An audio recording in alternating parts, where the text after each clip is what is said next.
Primero, buenas tardes a todos. Gracias por acercarse al Salón Meridiano. Bueno, y gracias también a los que están conectados a través del Zoom. Eh, Hoy vamos a continuar con el ciclo de seminarios que organiza la facultad y en esta oportunidad contamos con María Eugenia Gómez. Bueno, para el que no la conoce, creo que la conocen todos, pero bueno, María Eugenia es licenciada y doctora en astronomía.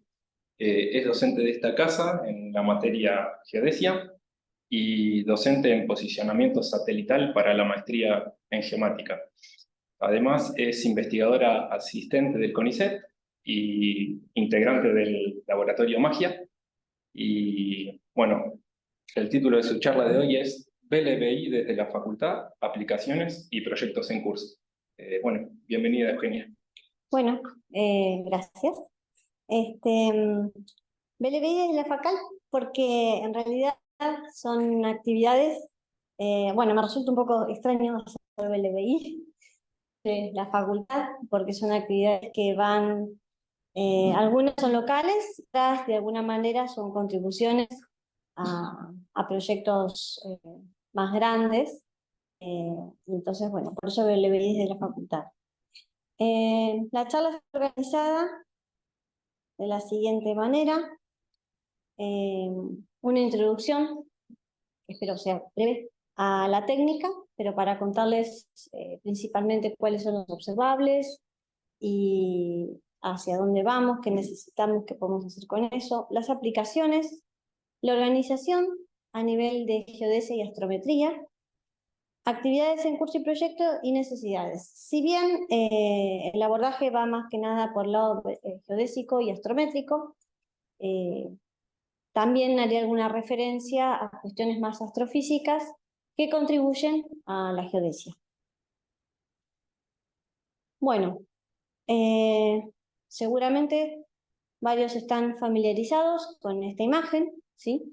Se trata de, en principio, dos antenas, ¿sí? Pero que distan de una distancia bastante grande, que va de 400 hasta 12.000 kilómetros, por eso es de muy larga línea de base, o sea, dos antenas constituyen lo que se llama una línea de base, y lo que vamos a trabajar es con la interferencia. Tenemos un objeto muy lejano que emite una señal muy fuerte, pero que a nosotros nos llega prácticamente como ruido, y llega a un tiempo distinto a las dos antenas, ¿sí?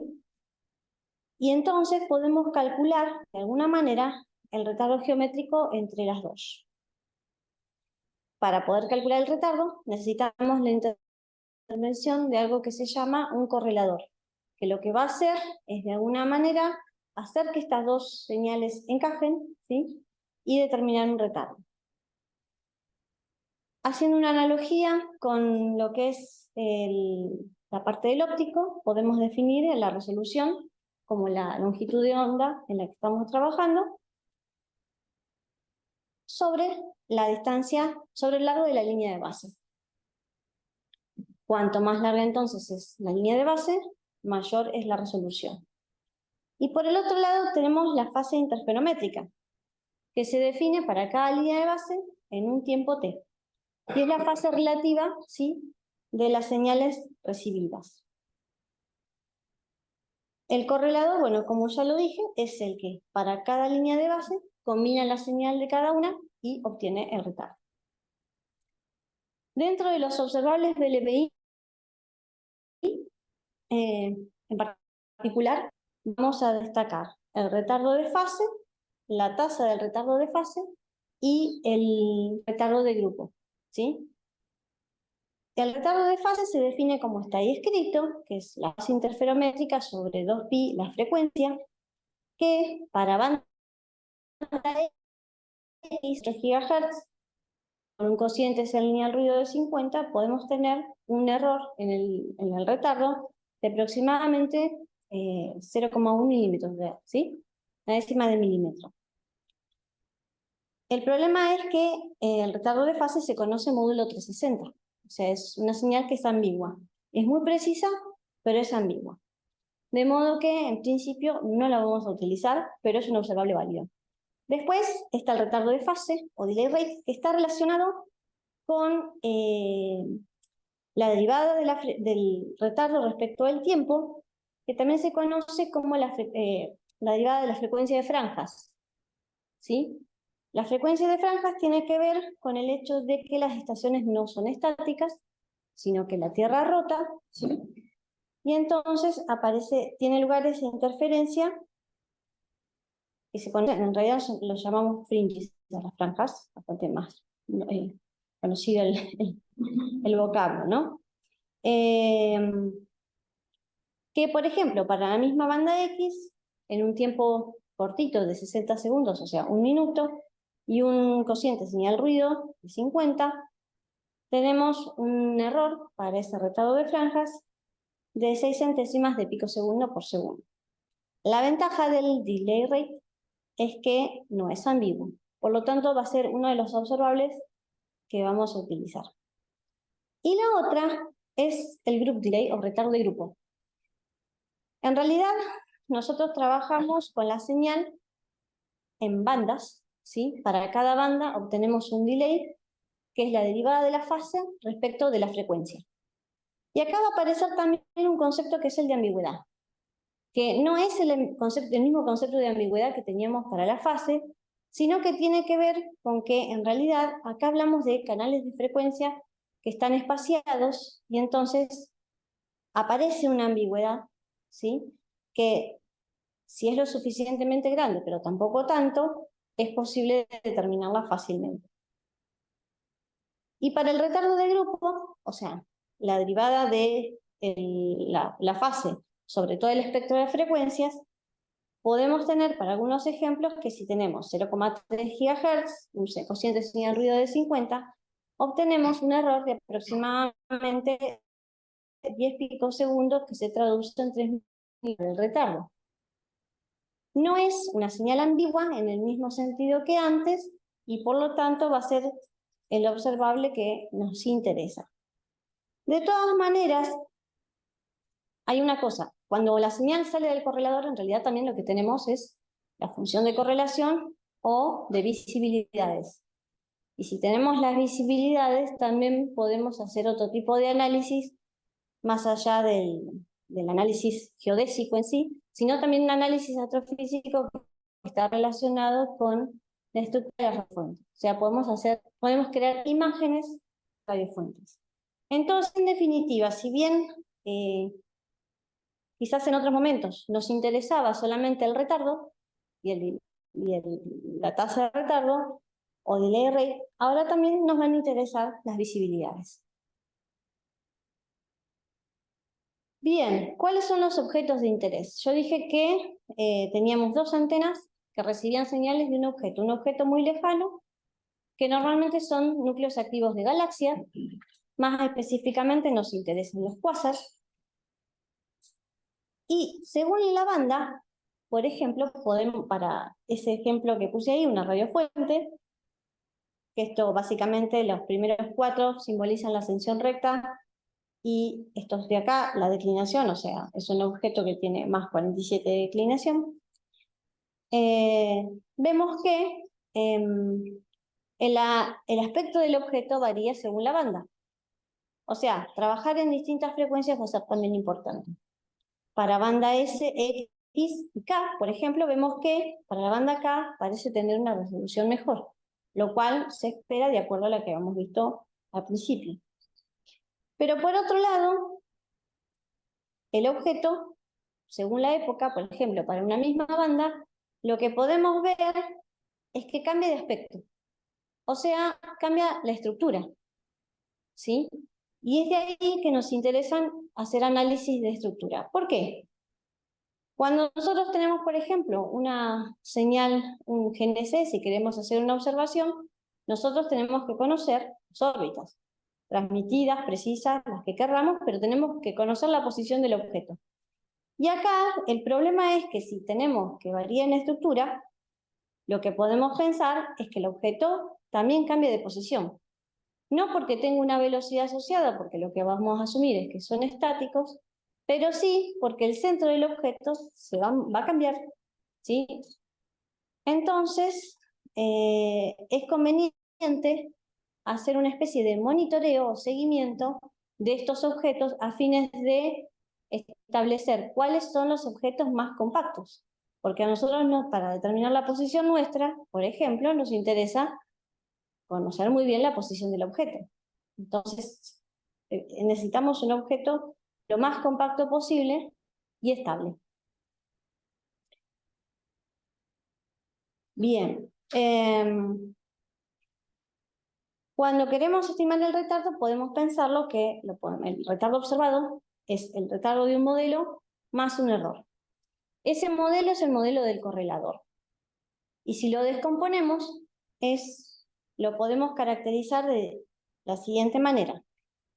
Una parte geométrica, una parte instrumental, una de propagación, estructura, relojes y varios otros. El modelo de correlador básicamente contempla efectos, por ejemplo, aberración, rotación terrestre, placas tectónicas, retardos gravitacionales, o sea, la señal saben que se curva en el espacio, mareas de distinto tipo, rebote postglacial, porque las estaciones sufren de distintos fenómenos, varios otros.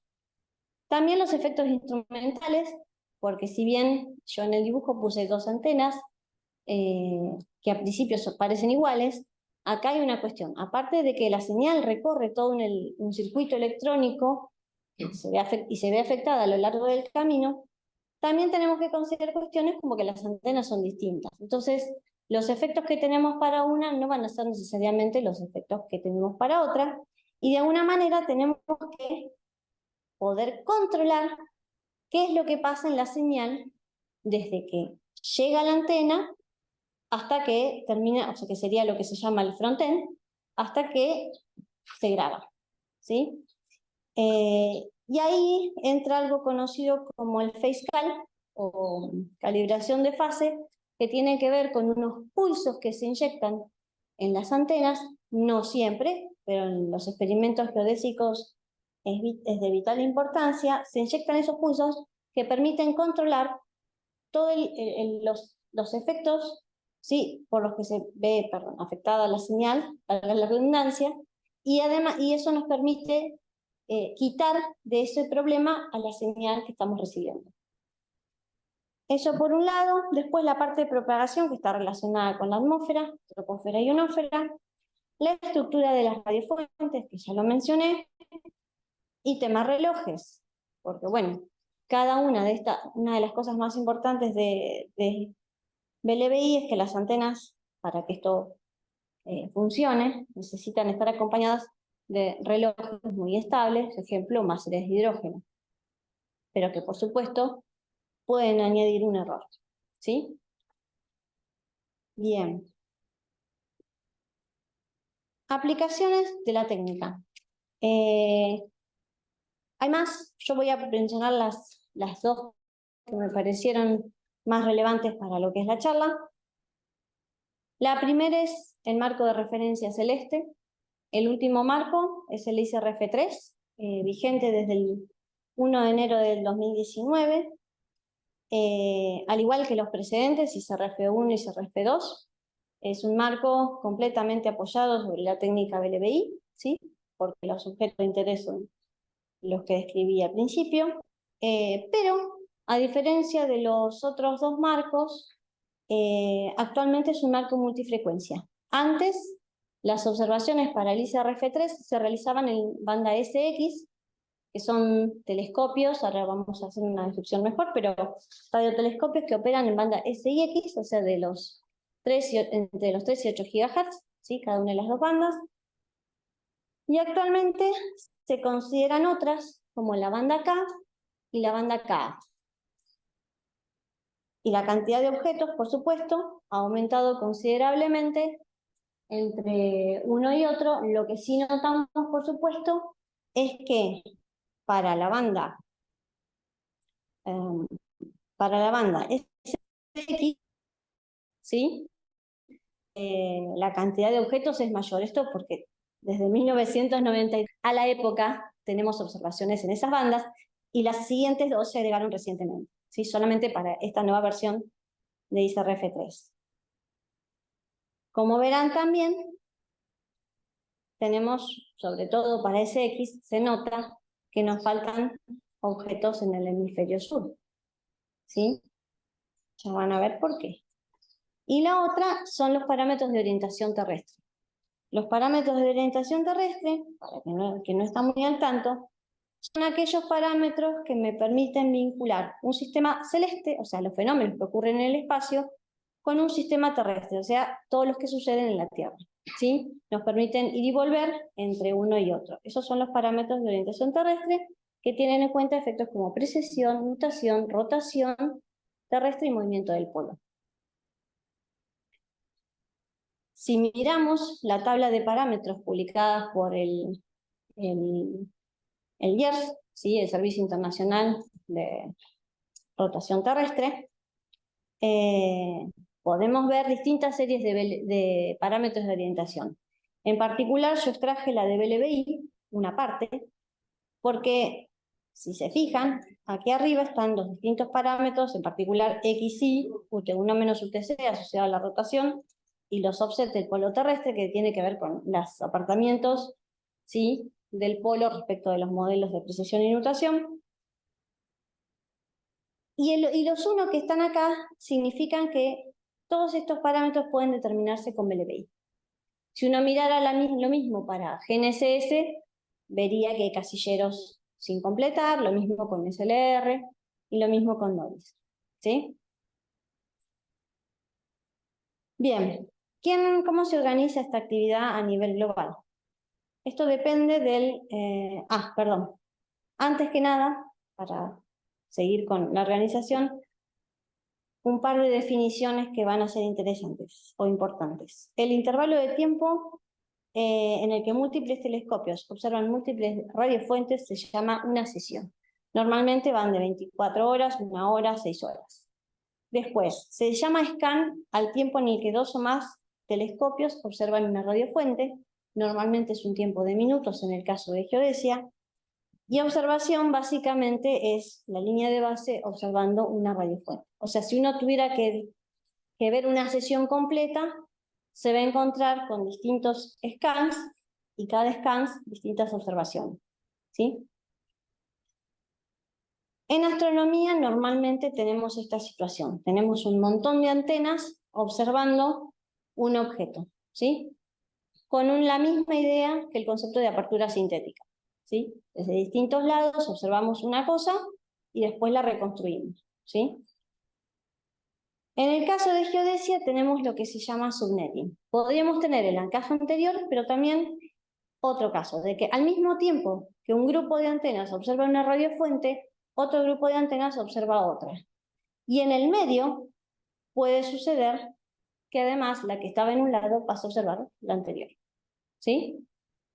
Eso se llama subnetting.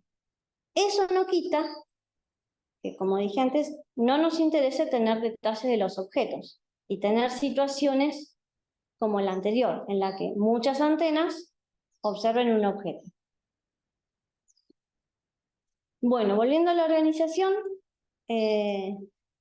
esto está coordinado por el Servicio Internacional de BLBI, que depende básicamente de 3 organismos, con los que además interactúa, obviamente, que son la Asociación Internacional de Geodesia, la IAG, el IAS, que ya lo mencioné, y la Asociación Internacional la Unión Astronómica Internacional, la IAU. Dentro de esa organización aparecen las estaciones, o sea, conformadas por los radiotelescopios, los centros de correlación, centros que coordinan toda la actividad de entrada, los centros de datos, centros de análisis, centros de operadores y los usuarios, ¿sí? ¿Cómo se distribuyen los radiotelescopios globalmente? Bueno, esto es un mapita que hice yo, donde en rojo están las antenas que colaboran activamente con el IBS, con las cuales hay tiempos acordados de observación, y en violeta aquellas antenas como por ejemplo la del BLBA, ¿sí? Que colaboran con el IBS. En particular, por ejemplo, cuando hablamos de campañas para el ICRF, ¿sí?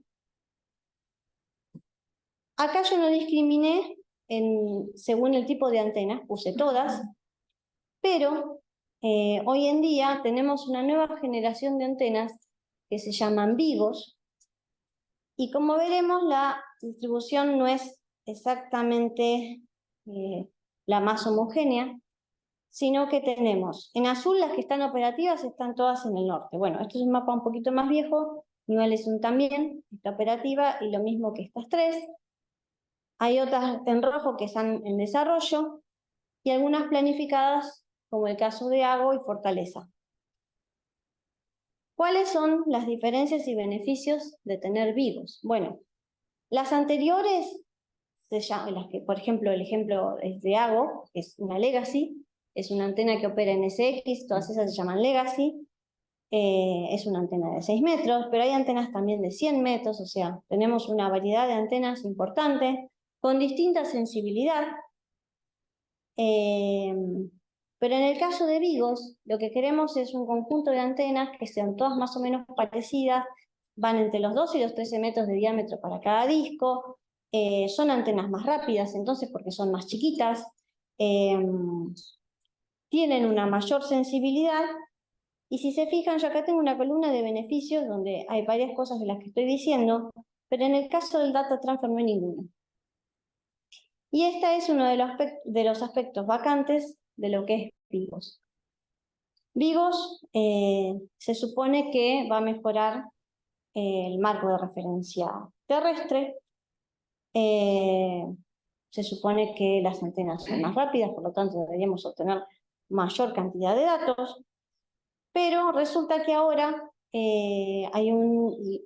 dentro de los desafíos que se ven, es la distribución, que al igual que antes necesitamos mejorarla, el marco de referencia que utilizábamos para las Legacy, o sea en SX, no sería del todo óptimo para Vigos, que opera en banda X, pero en realidad en un ancho continuo de banda de 2 a 14 GHz.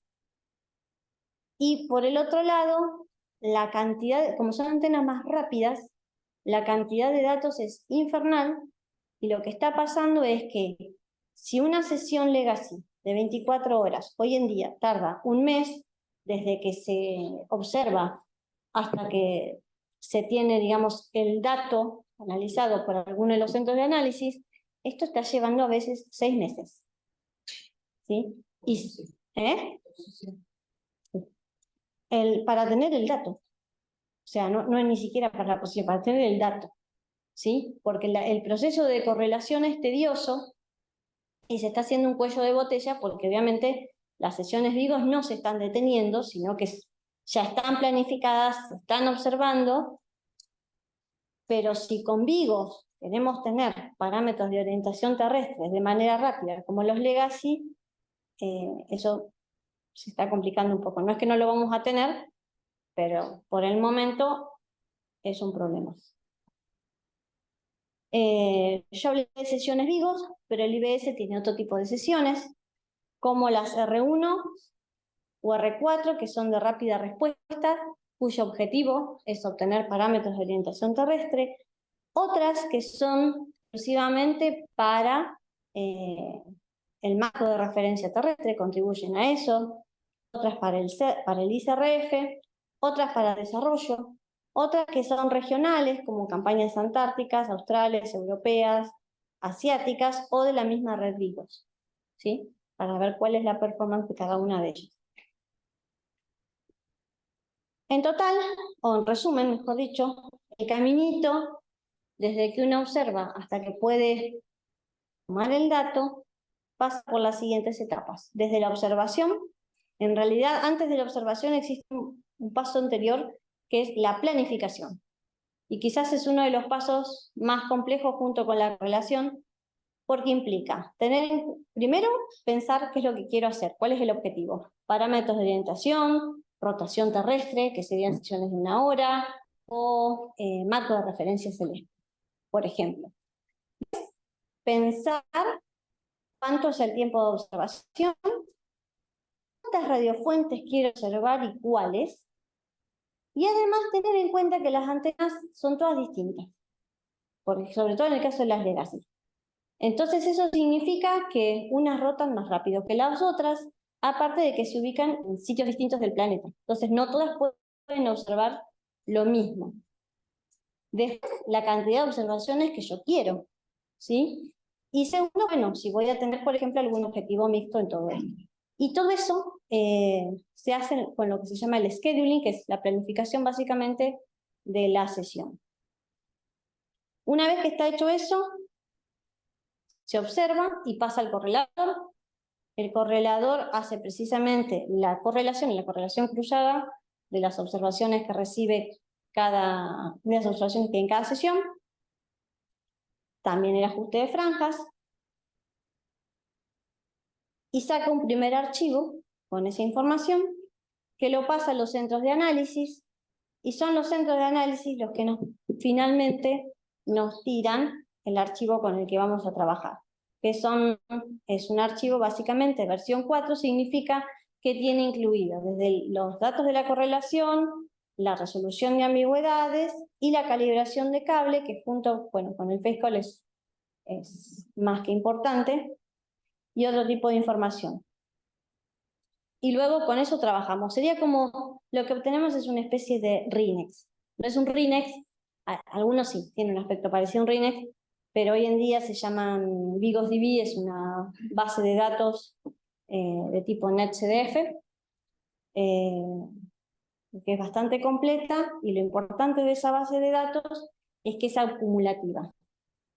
Es decir, nosotros podemos ir para atrás y ver qué pasó en la correlación, qué pasó cuando se ajustaron las ambigüedades y demás. Y finalmente, bueno, con eso podemos o hacer ciencia o brindar servicios como los que brinda el IBS. Bien, habiendo descrito todo esto, ¿qué es lo que hacemos nosotros? ¿O en qué estamos involucrados? Actividades en cursos y proyectos. Bueno, algo con lo que hemos estado trabajando con Laura es en la automatización del análisis del EBI, con vistas a tener una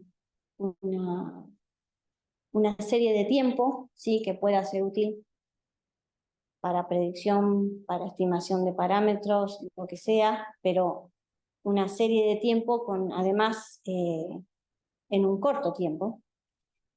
Para lo cual hemos elegido un software que es el BIBS, el VLBI Software, que tiene la particularidad de que es bastante intuitivo, fácil de manejar, y entonces nos hemos planteado en cómo automatizar o semi-automatizar el software desde que se baja el dato desde el servidor del IBS hasta que obtenemos una solución global. En el camino nos encontramos con un par de complejidades. El software está hecho en MATLAB. Y ese no es solamente el problema, sino que para hacer un procesamiento necesita un archivo de configuración inicial que además tiene que estar en .mat. Este archivo de configuración, en principio, cambia de sesión a sesión. Si yo ingreso la del lunes, la del jueves va a tener otro nombre. Entonces, bueno, ¿cómo engañamos el software para que no le importe si es la del lunes o la del jueves, por ejemplo? Esto era, además, lunes y jueves porque eran para sesiones R1 y R4. Después, la calibración del cable.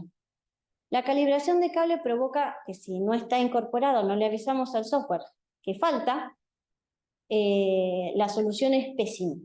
Pésima porque los residuos no tienen nada que ver con la realidad, el chi cuadrado se dispara, es inmanejable. Y ese dato de la calibración del cable lo podemos sacar del reporte de los centros de análisis. Y en ese reporte no está escrito de una manera única, tal que nosotros podemos buscar en la web, decir, a ver, ¿dónde dice cable cal? Extraeme si sí o si no, y yo eso lo meto en un archivo de opciones de más. No, está escrito a veces cable cal sí, cable cal no, no hay calibración de cable, entonces no hay manera de automatizar eso. Por lo tanto, ahí se nos cae un poco la parte automática por completo. Y la otra es que la solución global requiere al menos una inspección para hacer una segunda vuelta.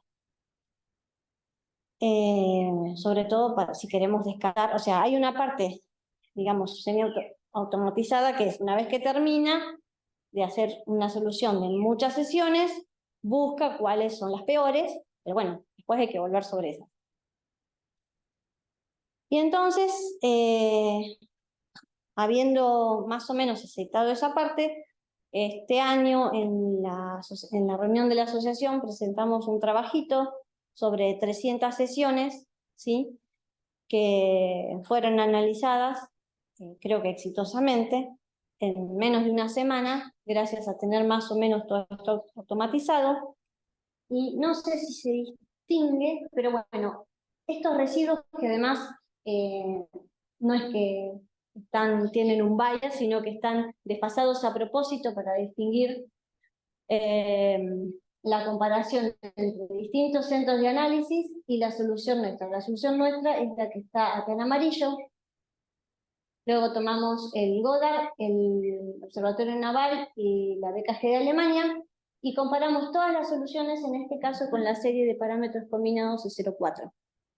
¿Sí? Acá hay un detalle, es que es una serie combinada, o sea, no es puramente BLBI, sino que incluye otras técnicas, por lo cual también en algún punto la comparación podría cuestionarse un poco, pero se supone que son los mejores parámetros que tenemos hoy en día.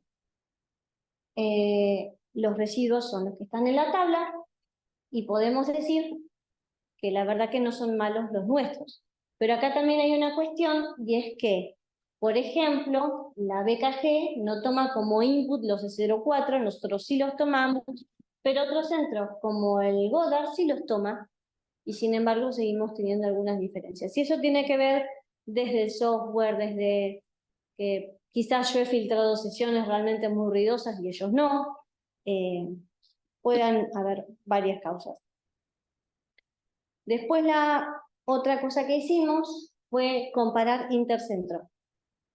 Nuestras soluciones con la BKG, con el Observatorio Naval y el Goddard.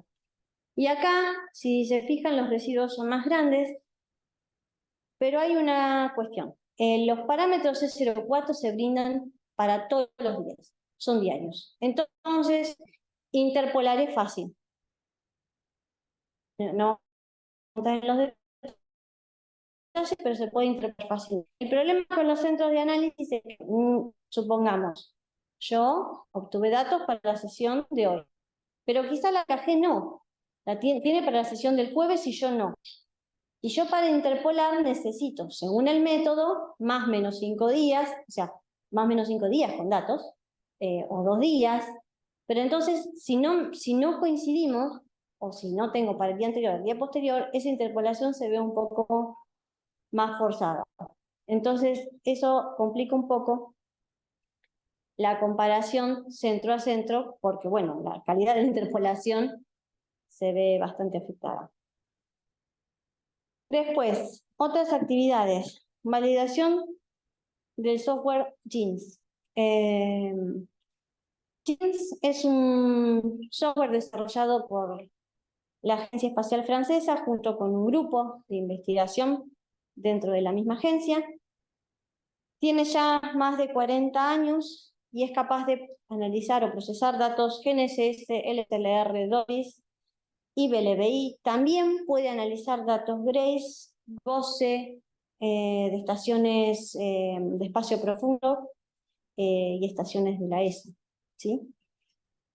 Pero el problema es que, si bien hay segmentos comunes, como por ejemplo la aplicación de la matriz de transformación entre el sistema celeste y el terrestre, hay otras cosas, hay otros programas propios de la técnica BLBI que no se tocan desde hace 20 años. Porque se desarrolló, quien lo desarrolló se fue, y la agencia espacial, y la CNES siguió con todo el resto.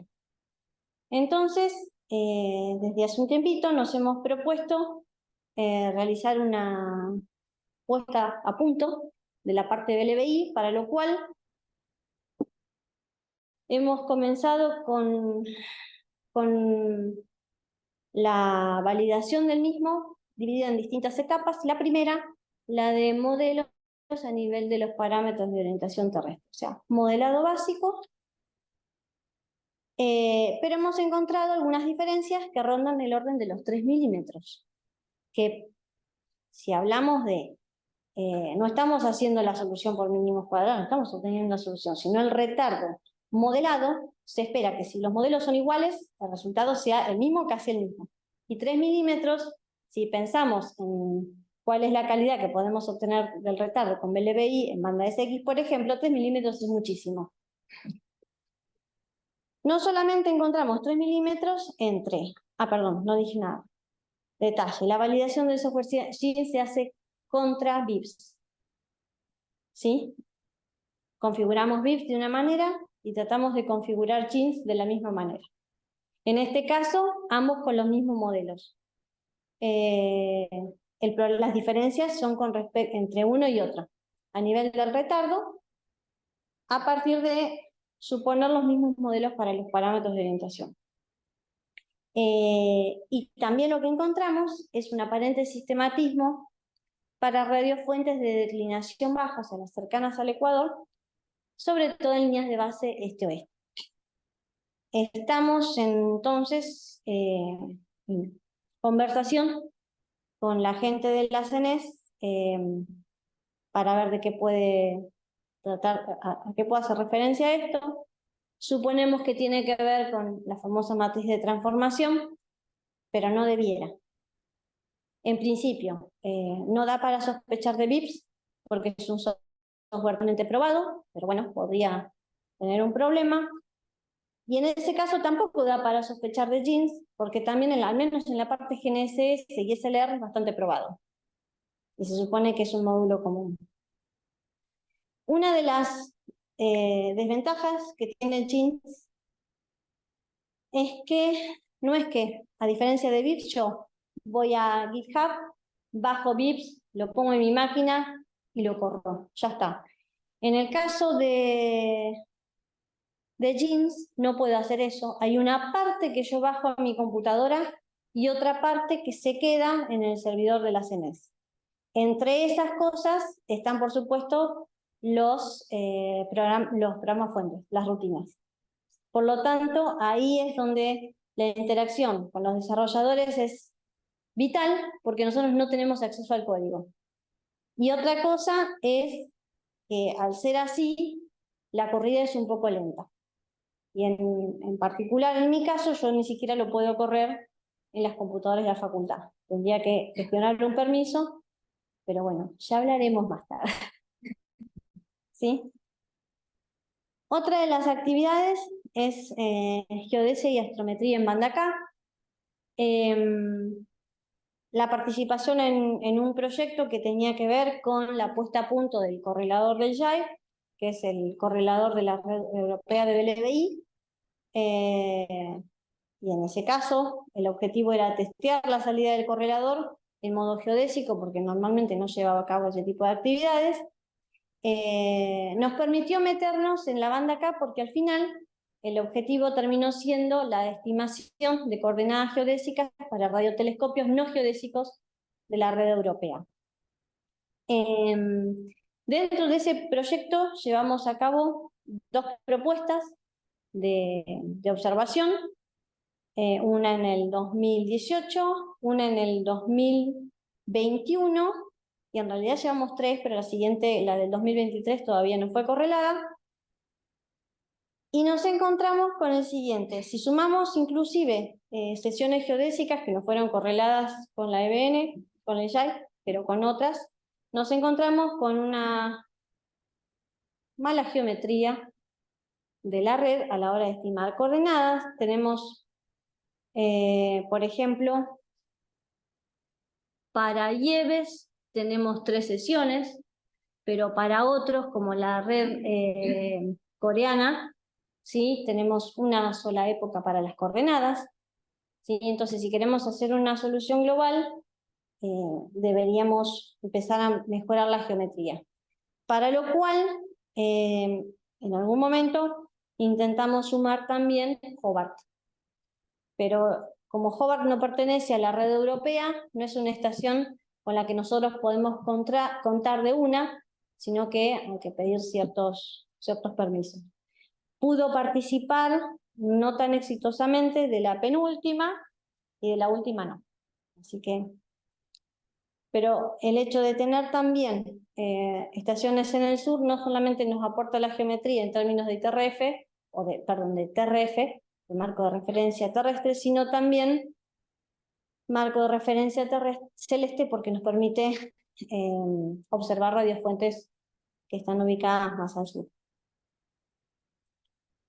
En ese contexto, ya terminado el proyecto, pero no somos los únicos que hemos hecho observaciones en banda K, sino que hay otros grupos, y este año surgió la idea, a principios de año, de una colaboración que se llama el The Caven AstroGeo VLBI Project. Es un proyecto global que involucra a todos aquellos que hemos realizado trabajos en banda K. Está liderado por Aleta de Witt, que es del Observatorio de Sudáfrica.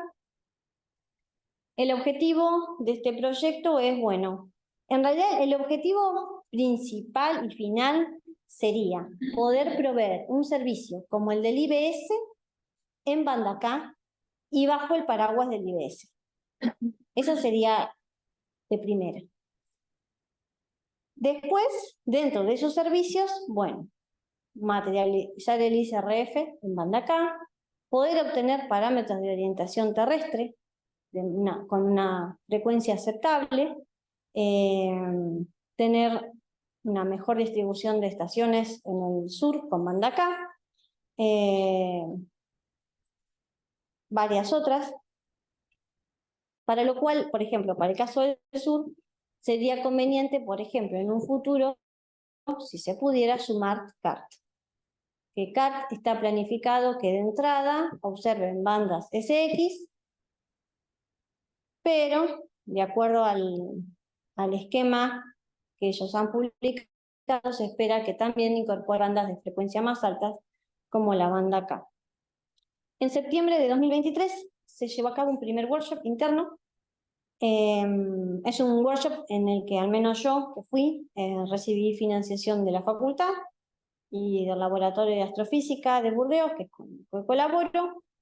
Se hizo en Nieves y el foco fue puesto en el retardo ionosférico, porque si trabajamos en banda K, no podemos pensarlo como en GNSS o cuando tenemos la SX, es decir, nos quitamos la ionosfera de encima con la doble frecuencia, acá la perdemos. Hay estudios que indican que no todos los modelos ionosféricos tienen la misma calidad y eso afecta a la solución. Estimación de OPs, de parámetros de orientación terrestre, que deben realizarse con cierta frecuencia y hasta el momento solamente se tiene de alguna manera los que proveen, los que se han obtenido con el VLBA, que de alguna manera está gerenciado por el Observatorio Naval. Hay gente que trabaja en esto de banda K, está en el Observatorio Naval y ha hecho experimentos. Bueno, la idea es ver cómo hacer para tener una red un poquito más global y tenerlos con cierta frecuencia, sin además quitar recursos del IBS. Después, el mejoramiento en la disponibilidad de las imágenes. Hoy en día, o sea, hay varios grupos que se dedican a la reducción de imágenes. Por supuesto, cada uno tiene su propia base de datos localmente. Quizá una de las mejores, no porque yo trabajé con ellos, sino dicho por otros, es la de la base de imágenes de Bordeaux, ¿sí? Después está la del Observatorio Naval, y la idea sería que todas tuvieran, por lo menos uno o dos, tuvieran la misma calidad, hubiera un estándar de reducción de imágenes, cosa de que cada uno pueda bajarse la imagen de donde quiera, que sea confiable y que al mismo tiempo la pueda bajar y esté bien referenciada. Para lo cual hay un compromiso entre los distintos centros, en particular el Observatorio Naval y la Universidad de Bordeaux, de trabajar juntos y ver cómo podemos hacer eso. Después, la necesidad de mejorar la distribución y calidad del ICRF futuro en el hemisferio sur. El ICRF no se termina en el 3, sino que ya se piensa en un futuro. Y bueno, como vieron antes, hay una diferencia entre el número de radiofuentes en el sur que en el norte. Bueno, la estimación de coordenadas de radiotelescopios no geodésicos, lo que implica también mejora en la distribución de estaciones, y la necesidad de acuerdos para propuestas de observación y tiempos de uso, por ejemplo, para la red europea y para el BLBA. ¿Por qué? Y acá también entran las cuestiones de cada grupo. Si nosotros desde la Universidad de Bordeaux hacemos una propuesta como las que hicimos antes para obtener coordenadas geodésicas y al mismo tiempo obtener imágenes, como la EBN se maneja con propuestas, estaríamos compitiendo con otro que pretenda lo mismo, quizás con otro arreglo de estaciones también de la red europea. Y eso no está bien visto, porque es como un desperdicio de recursos, por lo cual hay que llegar a acuerdos para ver cómo se hace eso. Más o menos, o sea, todos vamos en el mismo sentido, hay una posición de no superponernos, pero bueno, a la hora de armar las propuestas va a haber que acordar. Y entonces, acá, una vez terminadas las aplicaciones y lo que venimos haciendo, vienen las necesidades. Si queremos continuar con el análisis automatizado, que creo que está listo para continuar con la serie completa, es necesario gente que se sume para seguir avanzando, no solamente con los años anteriores, sino con los que siguen. La comparación de software requiere mayor interacción con la agencia espacial y el grupo de desarrolladores.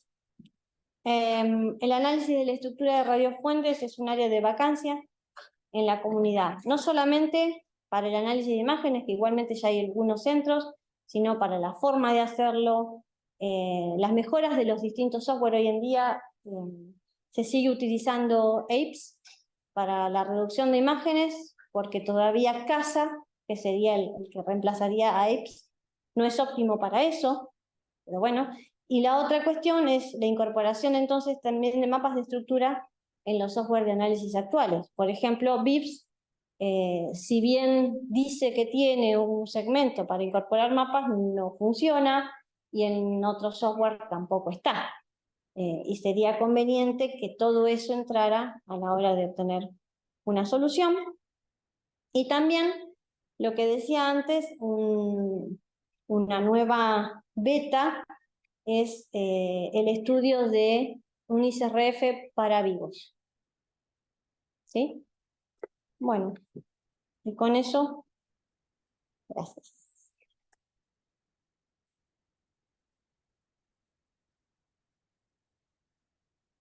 Tengo más de una pregunta.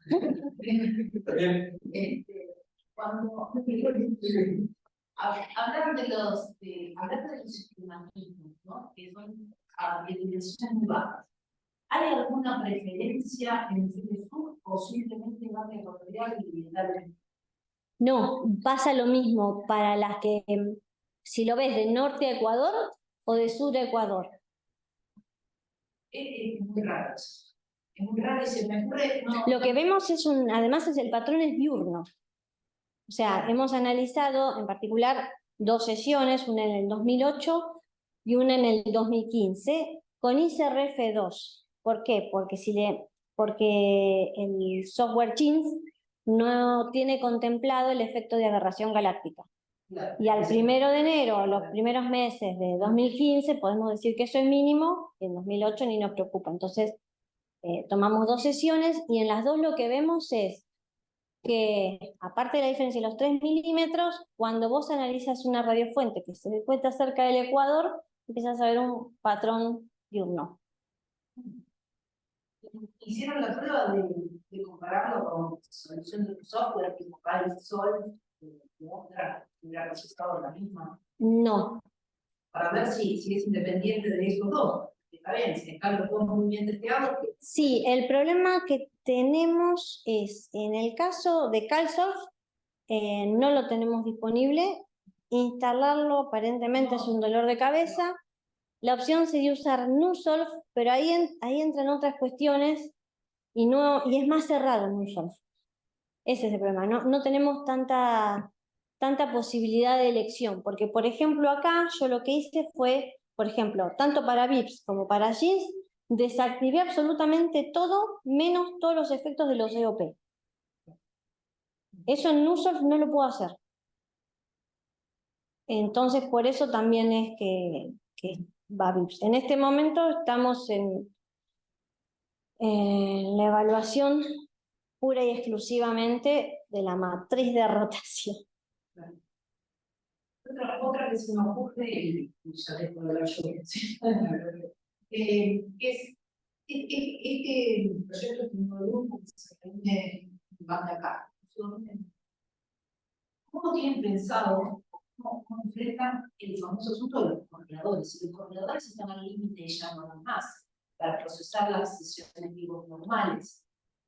En realidad, ¿Cómo de demonios van a correlar lo que produzcan en el mercado? en realidad se puede, porque hay que tener en cuenta que el correlador lo podés pensar de dos maneras. Una, como un gran aparato lleno de computadoras, como hardware, pero también lo podés pensar como software. Para lo cual, si tenés un volumen de datos como el de una sesión normal de 24 horas, en un par de computadoras te va a llevar un tiempo, pero es viable. Con un par de servidores es viable. ¿Sí? No necesitas tener una supercomputadora para hacer una correlación. Ese es el detalle. Porque se simplifica el proceso, no entiendo por qué. Entonces, bueno, lo que hay en distintos grupos, o sea, varios de estos grupos que están trabajando en Banda acá están correlando ellos mismos. No están usando ni BON, ni EBN, ni USNO, ni Haystack. Haystack creo que sí lo han utilizado, pero tienen malo, pero no han utilizado los otros. Por ejemplo, la gente creo que es de Australia, lo hace ellos, lo hacen ellos. ¿Y con eso? Supongo que con Difex. Digamos, yo no me he metido nunca en el proceso de correlación, pero digo, si necesitan semejante despliegue incremental para los procesamientos normales, ¿por qué ahora? Bien, yo tampoco me he metido con la correlación, pero lo que pude entender es que una cosa es que vos, como la EBN, como BON, como Haystack, tengan un montón de sesiones todos los días, bueno, en la semana, para correlar, y otra es que correles uno. Porque lo cierto es que, al menos al día de hoy, por un buen tiempo, no es que vos vas a poder tener sesiones Banda K todos los días. O sea, por el momento la más ambiciosa es que sea una vez al mes. Y globales, quizá una vez al año. Que ahí, bueno, dependiendo de la necesidad, es que se está tratando de conversar con el IBS, eventualmente para usar un correlador si se puede, o con la EBN, pero sí, por el momento no se les ha pedido nada, no se les ha puesto en el compromiso de nada, porque todavía falta tener el ok de cada uno, que, bueno, por distintas razones también, las prioridades han cambiado para ellos. Así que, a priori, todo el mundo está de acuerdo, pero formalmente faltaría. Lo que sí se puede decir es que independientemente del IBS o del EBN, esto se puede llevar a cabo, con tal, mientras el EBN, por ejemplo, te acepte las propuestas de observación, ya está.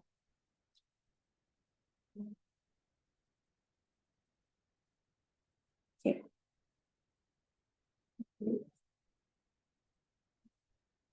Otra de los tipólogos. Cuando hicieron esta reunión, me resultó muy interesante el tema de la corrección bioenergética Ahora van acá, en la banda única no tenemos estrategia de buena frecuencia y diferencia. ¿Hay algún grupo o hay algún investigador que ya esté haciendo estudios en eso? Bueno, la que estuvo muy involucrada es Hanna Krasna, de la Tecnológica de Viena, y ahí saltaron algunos problemas con algunos modelos. Diferencias que terminan, bueno, a chequear, según ella, porque terminan dando también diferencias importantes a nivel de coordenadas. Y además, entre distintos centros, diferencias importantes entre distintos centros. Usa un modelo. Ella ha utilizado, no me acuerdo el nombre, pero uno de los que no da bien es un modelo canadiense, o parece no dar bien. Ha utilizado los mapas del IGS, del JPL, los más consistentes serían JPL e IGS, pero el más crítico es uno de estos canadienses. Hicimos la comparación de acta regional y lo comparamos con 6 o 7, y uno de ellos es y creo que es uno yo creo que el que nos da más diferencia es el marítimo. Ahí está, se llama el centro, ese no combina con ninguno. Ese pero el canadiense creo que también era uno. Es un centro de análisis asociado. Sí, también, pero ese no sería un problema. Sí. Sí, la comparación se hizo sobre todo esto. Me parece que, tengo entendido que no es un trabajo publicado totalmente, porque bueno, según lo que entendí, estaba sujeto a una revisión para efectivamente ver que no era un problema del analista, sino que efectivamente es un problema de los modelos, porque sí, las diferencias a nivel coordenadas también es bastante importante. Sí. ¿Alguna otra pregunta? Daniel. Bueno, agradecemos otra vez. Gracias.